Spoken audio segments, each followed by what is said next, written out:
How many for a quorum? We've got 4. I think it would take 5 since we only have 8 members. Yeah. Oh, I think Mayor's coming, so. Yeah, he was here a minute ago. Oh, so we're good. There's Lou. Oh, good.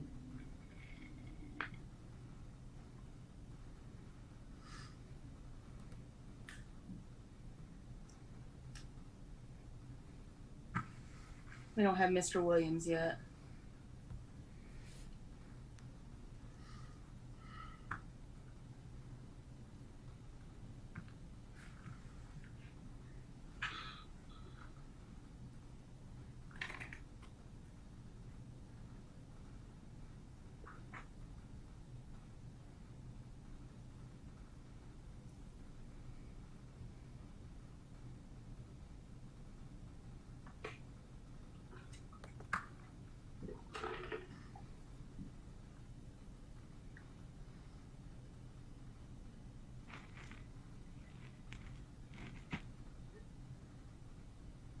We've got some feedback coming from somewhere.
Esther, am I on the meeting?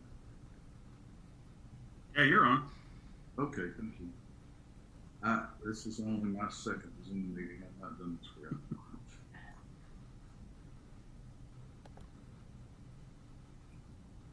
Trust me, they don't get any more fun. Okay. I think my last one was here. It was. So this is my 2 meetings.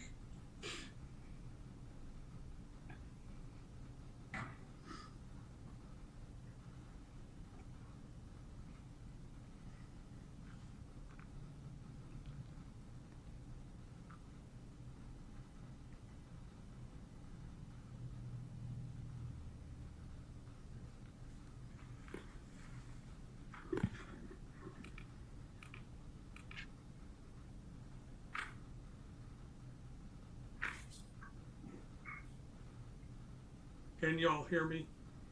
We can. Okay, good, thank you. All right, I'm going to call this meeting to order for the Kingston Regional Planning Commission. Mr. Williams, can you call the roll? Yes. Chair Wright, Present. Secretary Pickle, Here. Mayor Neal, Here. Mr. Botkin, Mr. Clifton, Here. Mr. Qualls, Mr. Lovin, Here. Mr. Tipton,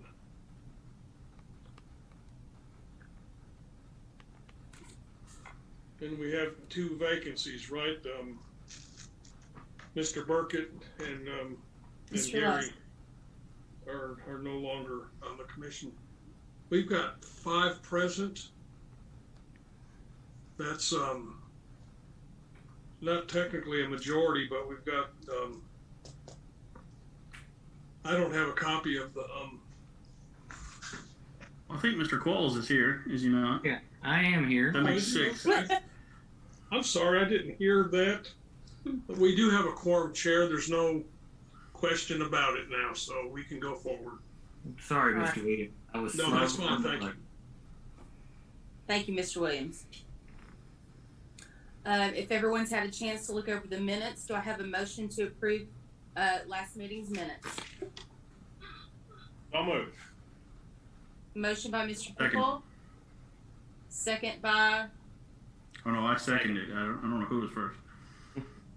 I think I did it, Stephanie, and Bo seconded it. motion by Mayor Neal, second by Mr. Pickle. Okay, I got that. Mayor, second by Pickle. Chair Wright. Yes. Secretary Pickle. Yes. Mayor Neal. Yes. Mr. Clifton. Yes. Mr. Qualls. Yes. Mr. Lovin. Yes. Passed unanimously, Chair. We can proceed. Okay, thank you. We'll move on to reports. I have nothing to report. I know they're not here, but I would like to thank Mr. Lay and Mr. Burkett for their years of service, and I wish them the best of luck in their future. And I'll look forward to Mayor letting us know who he might appoint as our next 2 members. Mayor, do you have anything? Nothing more than to add that maybe Mr. Bowling might be able to, but yeah, I'm looking for 2 more members to replace the 2 that had resigned for different reasons. So as soon as that happens, I'll try to appoint those in April, so they'll be with us in April. All right, Mr. Bowling, do you have anything? I do not. I'm so focused on budget work right now that I can't think of anything relevant to the group. Only thing I would point out is with Mr. Burkett's resignation, you need to elect a vice chair. Yeah. You also lost your vice chair, so that may be something you want to think about if anybody's dying to get that job. But no, other than that, I Okay. Mayor, should we wait to do that until you get your 2 appointments? Yes, if it's okay with you, let's do it that way, and we will find some way to fill in the vice chair before next April's meeting. And make sure I don't miss Well, that too. it. Are there any other comments or reports?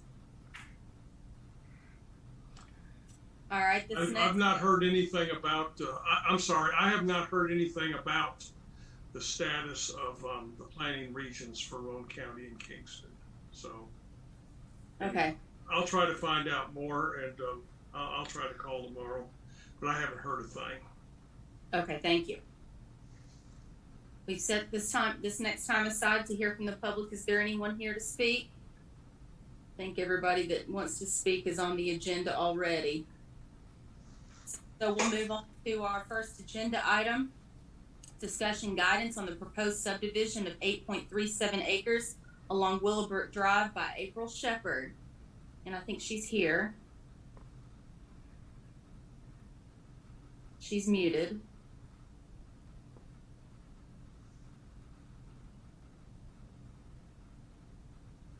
Would you like me to introduce that, Chair? She's here. Okay, as long as she's hearing us. Okay, I'm here. What I would like to do, I'm purchasing a property at the end of Willowbrook, and I believe that the city owns the property adjoining mine at the end of the road, and I'm proposing to put a cul-de-sac at the end and then lot it off into 6 parcels. And I submitted just a draft, just an idea of what I'd like to do. And of course, run city utilities.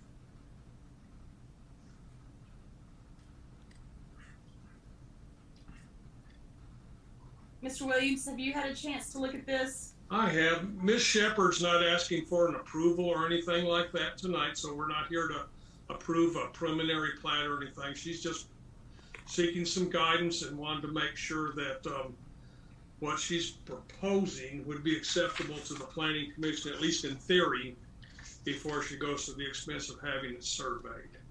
And I don't see any issues with it. We all know that there needs to be 60 feet of road frontage on most of it, and the lots coming off the cul-de-sacs need to be 30 feet wide.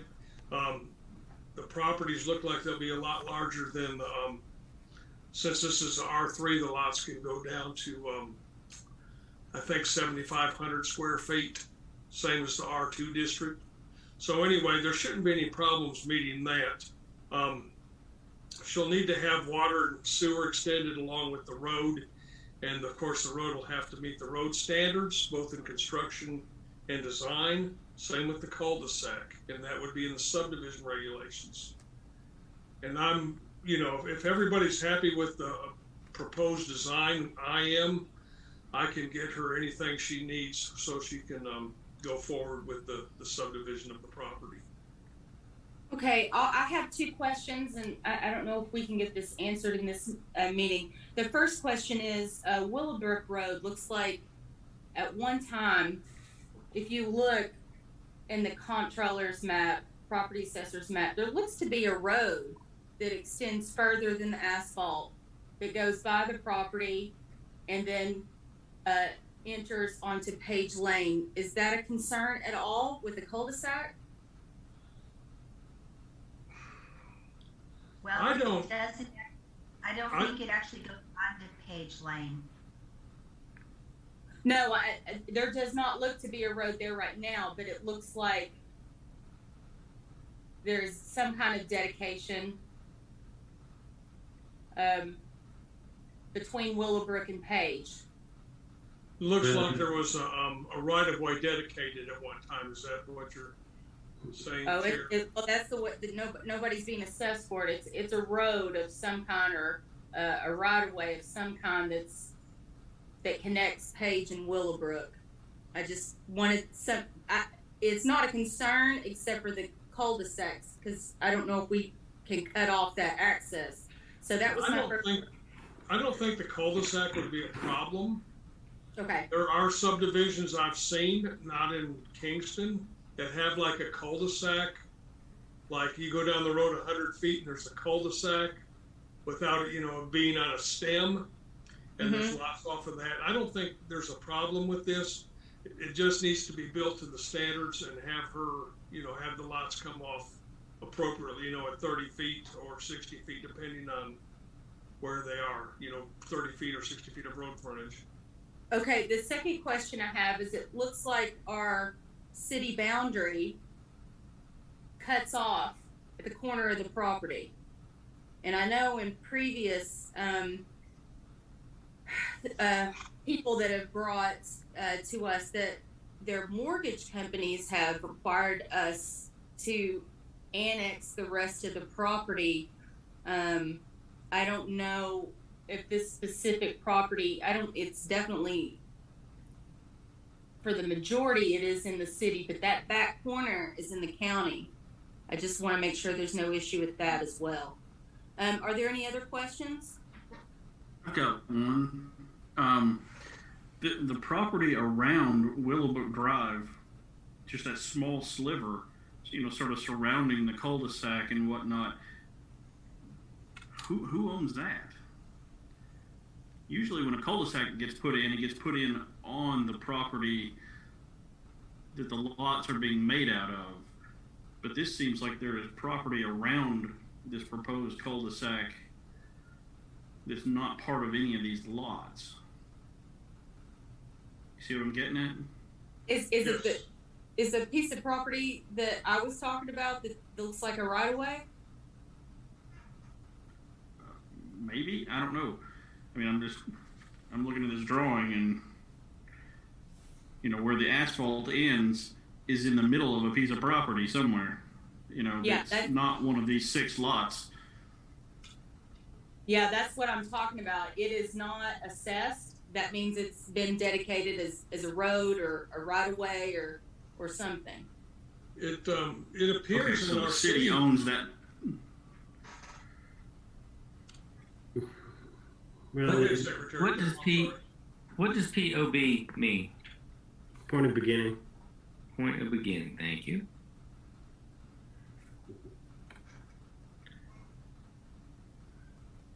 This property on our zoning map, which is done from tax maps, and it's not an engineer, it is not an engineering map, of course, shows that actually to be, it looks like right of way because Rain Tree Lane comes off of it, you know, a little closer inside the city than that, but it looks to be public right of way. Well, it's really hard to tell until you I was just until you dig into the deeds and the surrounding deeds and see what's been dedicated and what hasn't been. We have a copy of or a piece of a survey, and the property that we're looking at,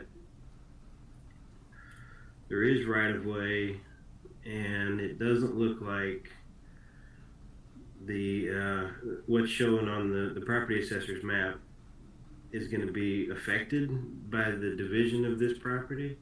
Mm-hmm. And the amount of space is so if she puts in a cul-de-sac, is there still room for right of way to pass? And I think that's what Mr. Bowling was talking about. You can have a turnaround off of a right of way that's not necessarily the end of the road. So Mm-hmm. traffic could continue if it's found that is truly right of way that keeps going.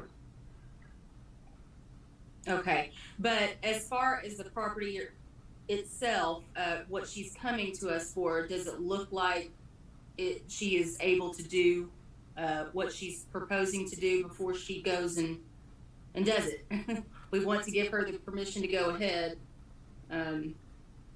It looks like the only issue is going to be continued right of way on out through there and having to work with that. So whoever's determined that owns that right of way, before she can put in the cul-de-sac, that will all have to be determined. Well, yeah, because I mean, you have just for example, you have a sizable gap between Lot 6 and Willowbrook Drive. If that's not, owned by the city or something, then they don't really touch Willowbrook Drive. Right.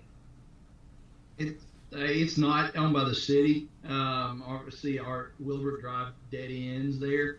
That there is, and if you look on the property viewer, there is a large strip, a long strip of what I assume was a dedicated public use at one point. Maybe a road was planned, but I just point out that about 80-90% of that is outside the city.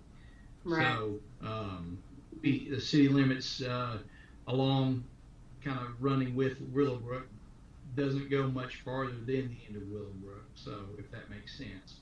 Mm-hmm.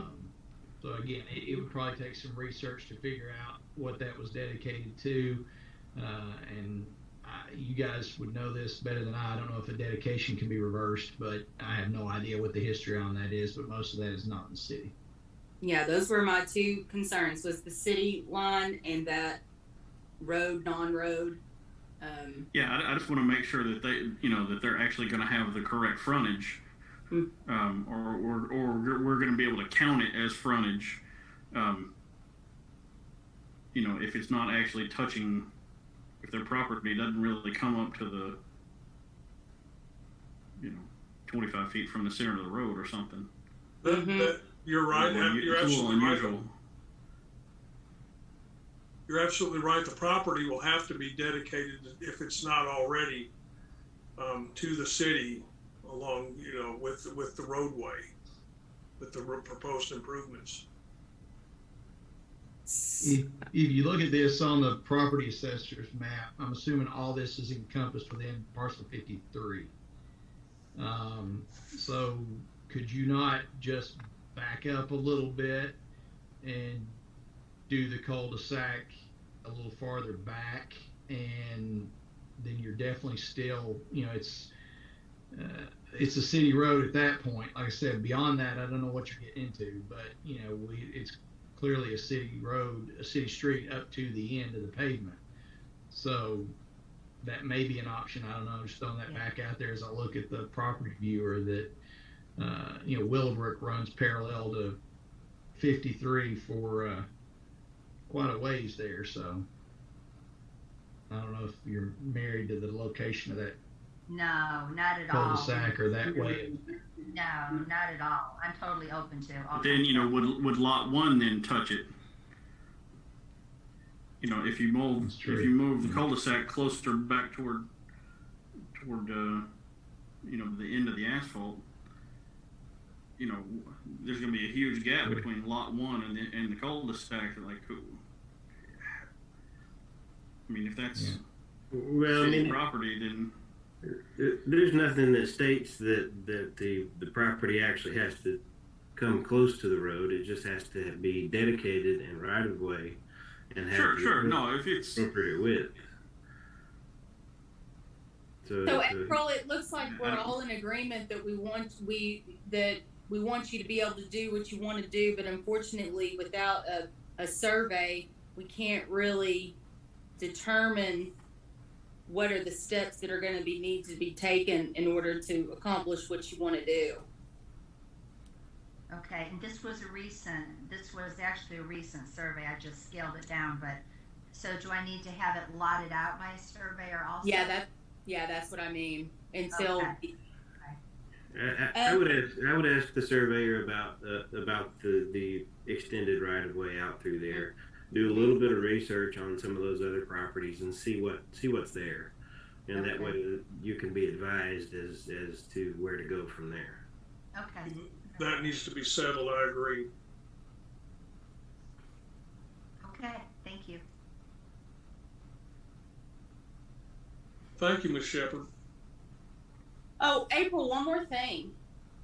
It looks like the property assessor has a little bit different shape than what your surveyor is showing. If you look, do what? That happens quite a bit. Yeah. So it looks like you might want to go to the property assessor, because it does say on this survey, and it's a little bit further down, so it's kind of strange. It says unnamed road right of way is showed on Rambling Acres, not recorded, but that's on the other corner of the property, so it's a little bit confusing. But if you'll get with your surveyor and try to get us a little bit more information, we're more than happy to work with you to try to get done what you want to get done. Okay. Sounds good. All right. The next item on the agenda is the preliminary plat review for Hightower Subdivision, Matt Caldwell. This is exactly with a little bit of touch up that Gary Lay had recommended. Scott Williams, engineer, he's on spring break this week.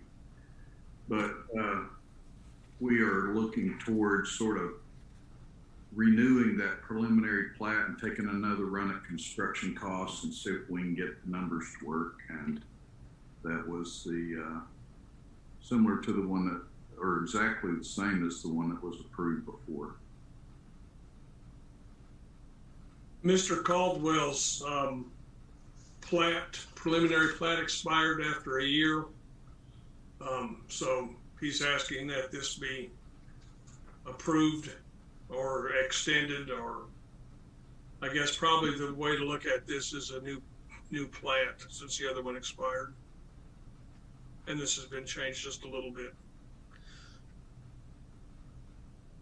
Are there any other comments, questions?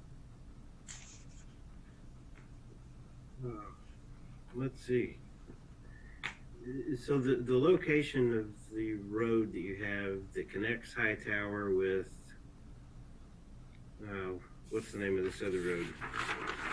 Road B. Okay, Road B. And Road A. Okay, so the location of Road A, it's looking at the contours, you've got a 14% slope on a piece of that, and there's significant excavation on these to create pads for these lots. Well, we've got about 80,000 yards to move. Yeah, and that's massive. And being on the side of the hill, that's pretty concerning, at least. We have slides around here every now and then, and it's a little scary. So I didn't really see anything as far as erosion control or anything like that, because you're just going through for preliminary plat. You're not true construction drawings. This is going to take some significant erosion control to be able to work. So there were a few things in here that I was really concerned with. Biggest was the slope, the location of the connector road A, and the erosion, and the permanent detention is on the side of the hill too. So I don't know. Tell me a little bit about what your plans are beyond this. Our ratio of overall acreage to development is relatively low to keep the, the overall site. We're wanting to balance everything within the site, and then have the slopes where they can be managed, and the detention in an area that offers a lot of additional area vis-a-vis most of the areas that are developed in East Tennessee. So the overall ratio of land development relative to the total size of the site, I think is pretty reasonable. But that's why we're trying to tighten up the variance requests, is to try to keep as much of the area undisturbed as possible.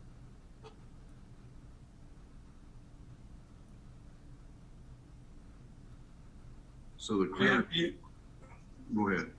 You show the locations of detention ponds on the plat. Have those been designed or anything at this point? I don't see anything in the what you've given us. The engineer had done some level of calculations, but they'd all be built in accordance with the best practices that TDEC recommends. Okay.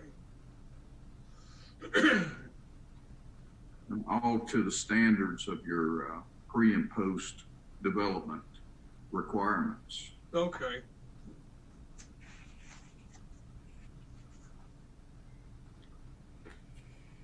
Let's see. And a lot of the drainage is going to be coming around behind behind some of these lots.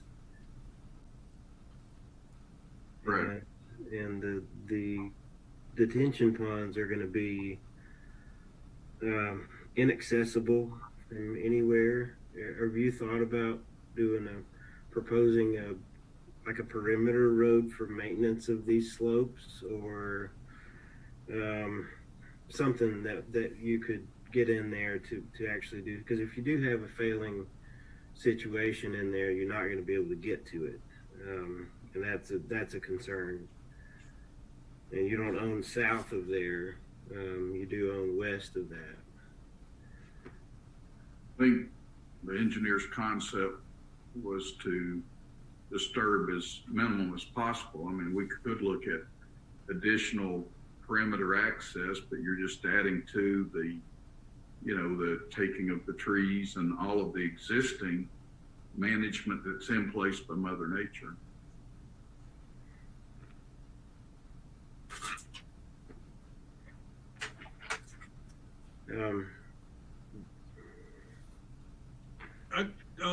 Matt,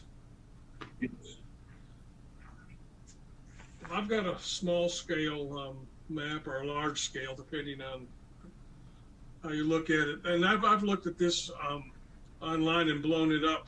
How many fire hydrants are being proposed? They should be noted, but I think Scott was trying to put them in accordance with the minimum lengths that are required from lot location. If it's 500 feet to the next 500 feet, to where you cover the minimums.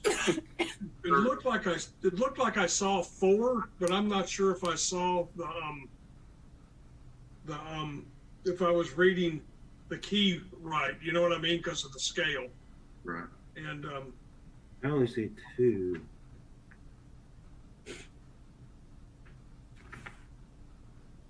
I saw 2 for sure and 2 maybes. I did see 2 down here. And that was another concern I had, that the curb radius coming in from Hightower to Road A. Yes. And I saw that you had on here that you are requesting 20-foot road width. Correct. I'm not sure that a fire truck can make that turn, and that would be something that the engineer would need to run through the software to make sure that that's possible to make that turn with a fire truck. Gotcha. Wade, I believe the first time we approved this preliminary plat, we did have our fire department, emergency services go out and make sure that they could get in and out of there. And that's why we approved it the first time. Okay.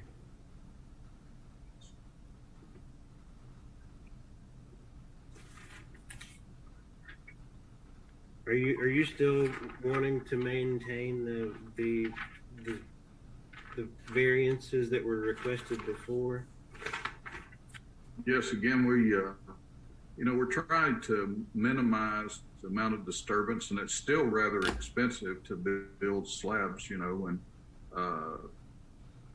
first run at this, our average lot cost was $40,000 for a 60-foot lot. So, with the variances, without variances, we'd probably be looking at probably $55,000 per 60 foot. So it just becomes a very expensive situation. Sure. I get that. Are there any other comments? The slopes still concern me, especially on the side of the hill like that. And I would like, I know your civil engineers looked at this and designed it.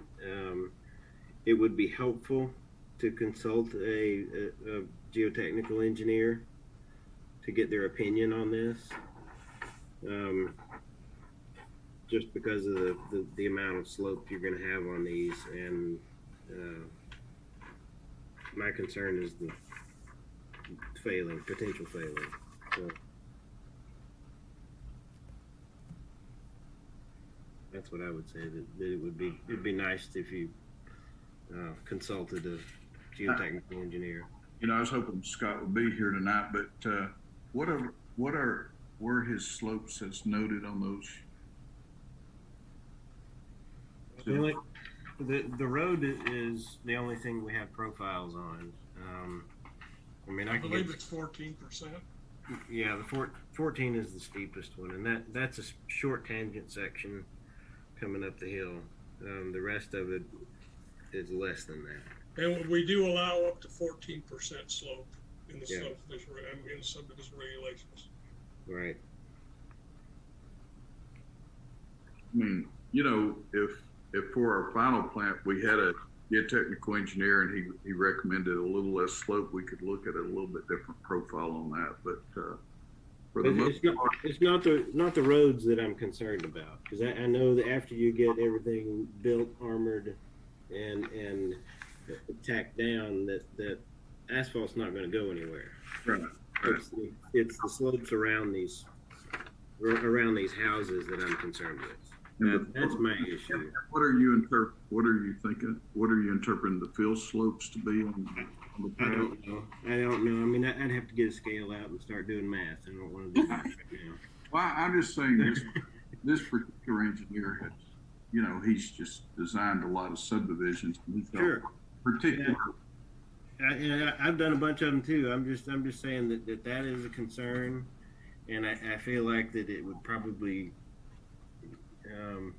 ease a lot of minds to know that yes, we did get this looked back by I'm somebody. we use SNME to do geotechnical work and be happy to get their insight on it as well. Yeah. We've already had one major failure out there, so we don't want that to happen again, for sure. Madam Chair, would it be going along the line of what Mr. Lovin said? Would it be permissible by the Planning Commission to require the fire chief to sign off on these roads as part of the consideration for final approval? I think so. I would agree with that. Yes. Emergency services are critical to any development.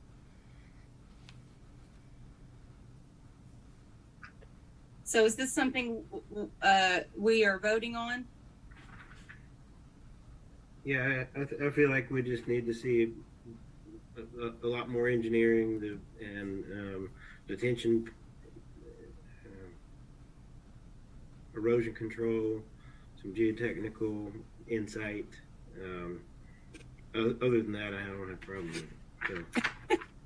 Chair and commissioners, if you feel like you need more information before making a decision, you can always deny it tonight. And I always recommend denial. You've heard me say that before, because it's deemed approved after 30 days. If it's, let's say we didn't meet next month, you see what I'm saying? It would be deemed approved the way state law is written. But having said that, we could deny it tonight and ask for some additional information and handle it next month. I'm sure Mr. Caldwell doesn't want to put it off. I'm not trying to really do that, but it's been almost 2 years since this was initiated, so I suspect 1 month more wouldn't cause serious problems. I probably shouldn't speak for you, Matt. I'm sorry about that, but Okay. I'm just rolling it around for the Planning Commission. Do we really need that information for a preliminary, or would you need that for a final? Thank you. Well, any information we get on preliminary, which guides our decisions, I think it's the preliminary is really the most important plat, really, when it comes down to making sure everything is going to be done right. And of course, we wouldn't grant final approval if it didn't meet the requirements of the preliminary plat. So then how can the preliminary be more important than the final? Well, it's only in the sense that this is where all the design is handled and all the agreements on what needs to be done is handled. And the rest is more or less just making sure it's done.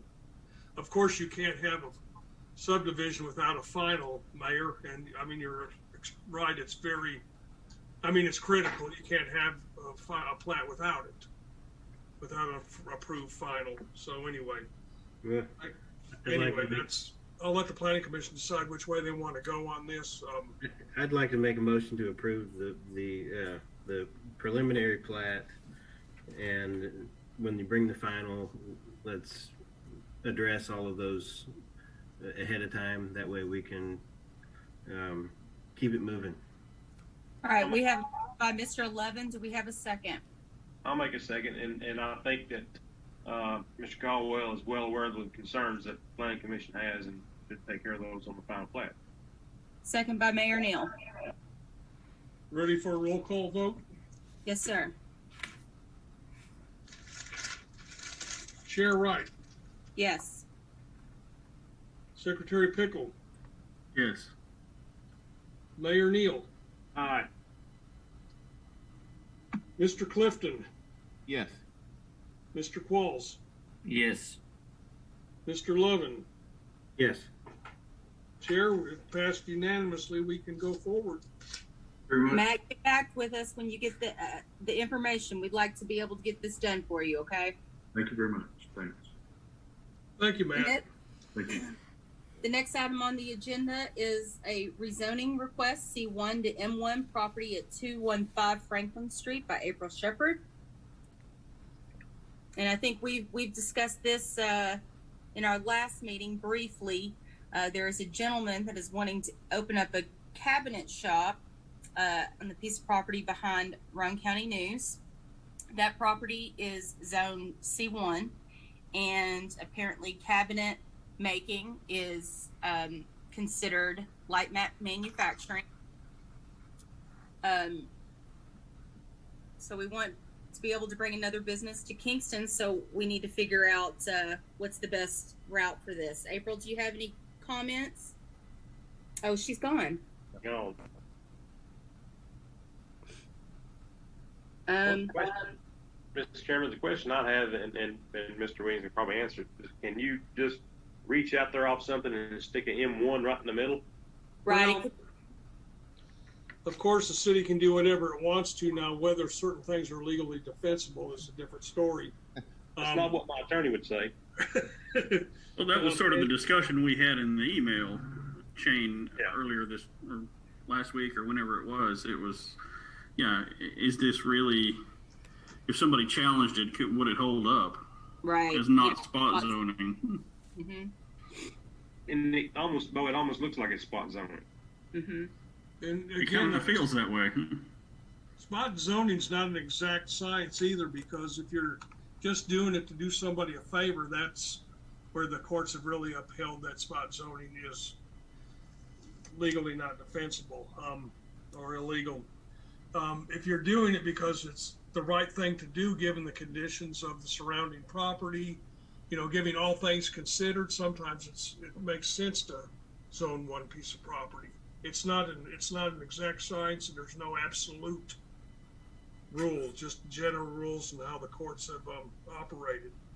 The C2 district allows, just for discussion purposes, C2 zone allows light manufacturing, but I don't think this property would be, it's not really truly highway commercial property being located, and I wouldn't recommend that it be rezoned to C2. But I just want to lay that out there because, technically it's an option, but I don't agree with that. Mr. Williams, was April the requester of this? You know what? I think that might be a mistake. Okay. That might be a mistake from my notes. So do we need to wait to talk about this rezoning request until we talk to the person who's requesting it? We can do that if you'd like. It was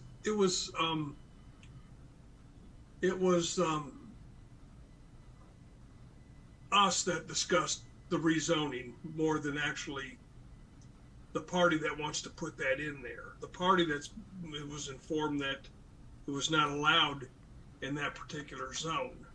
And then it was us that discussed the possibility of rezoning in order to try to help this move forward.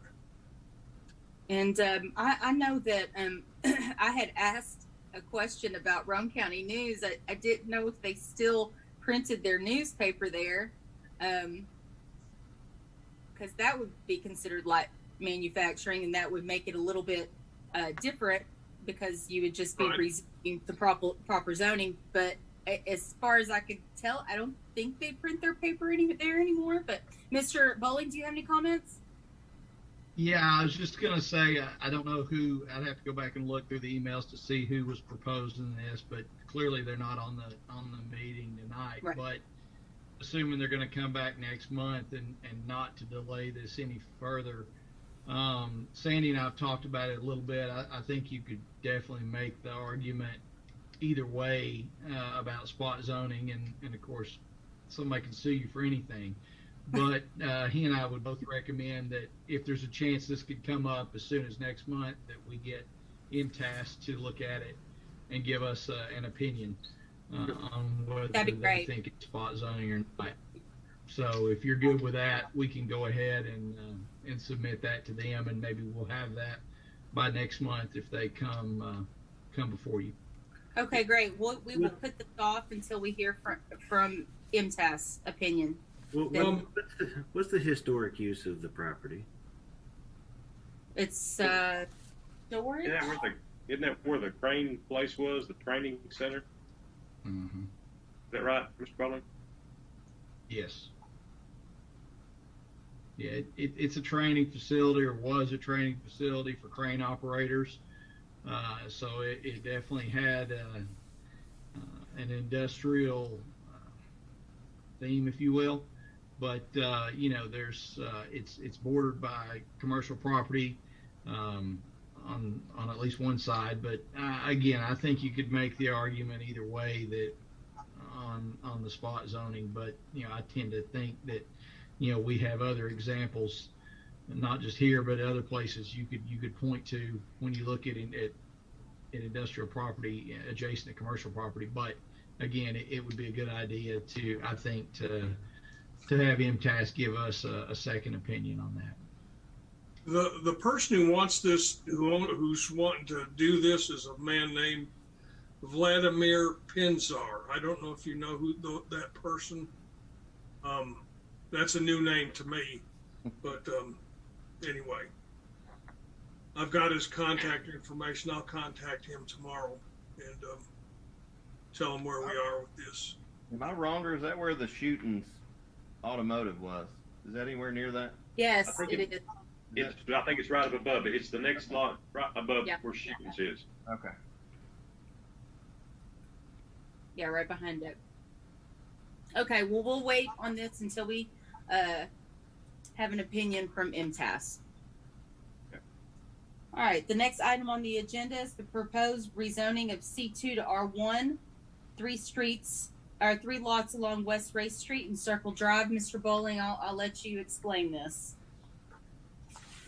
Well, we got a call a month ago or close to it from a finance company in regards to one of these lots, asking the question why and when these were zoned commercial, and we couldn't give an answer to that. So we started looking into it, and obviously they're all residential use. They should all be residential properties.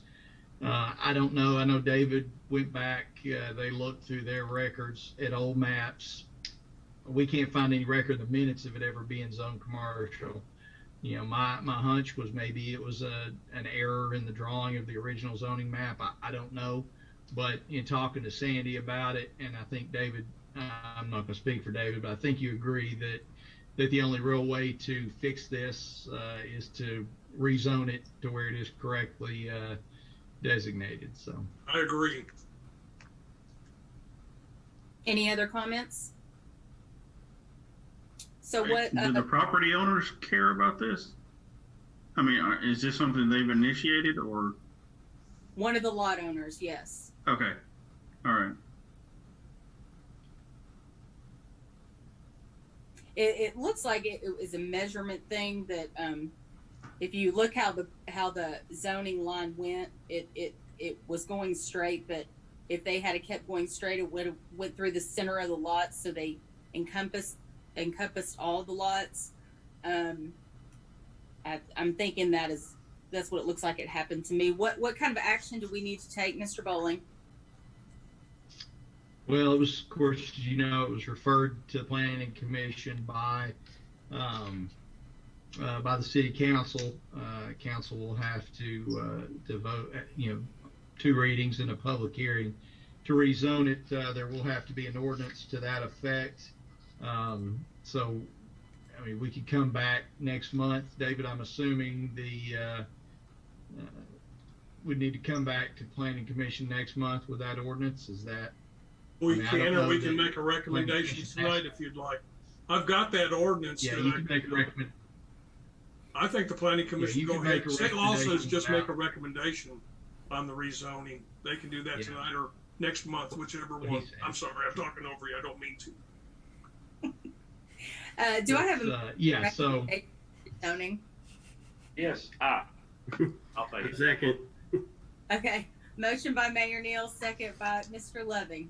Lovin. Let me ask you this real quick. We have a lot of houses along Race Street there that are also zoned the same.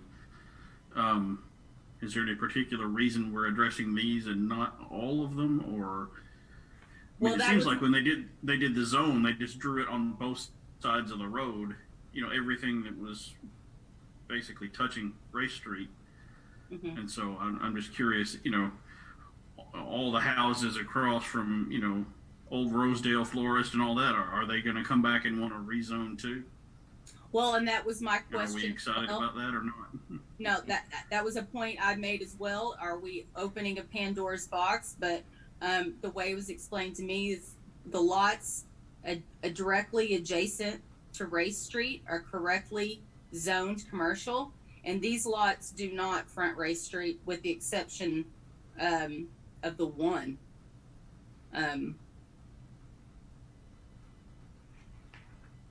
Yeah, it seems to me it only makes sense that at least two of the three be residentially zoned. It looks like somebody who drew that, and I don't know who that would be, thought they might be along Well, Race Street. that's what I said. It looks like the directional of the zoning, there was a width requirement, or somebody took the width, but if they had it kept with width, it would have went straight through the middle of those lots. Therefore, they encompass the whole thing. But we are being told that it was done in error. So that's why we are correcting it, because it was done in error. In looking at this for the city attorney, we're of the opinion, and we could certainly be wrong, but we're of the opinion that based on the map, none of those lots front Race Street. Therefore, none of them are properly zoned. Now, again, Planning Commission may completely disagree with that, but it seems to me two of them are Circle Drive. On Circle Drive, one is technically a Severe Ferry Road address, but there is a road between these lots and Race Street. So, the zoning we're of the opinion that they're improper. Yeah, the zoning map kind of doesn't properly show exactly the way it should be. Circle Drive is between those lots and Race Street. Technically, no, not technically. Not even parcel 29 is directly fronting Race Street. Circle Drive extends in front of it as well. Yeah, well, there's a huge elevation change there too that sort of defines it. I'm with you on that. I just, I want to make sure that we're not opening Pandora's box. That's the first thing I said. Yeah. Well, I think the rezoning makes perfect sense, and I would recommend that. Second.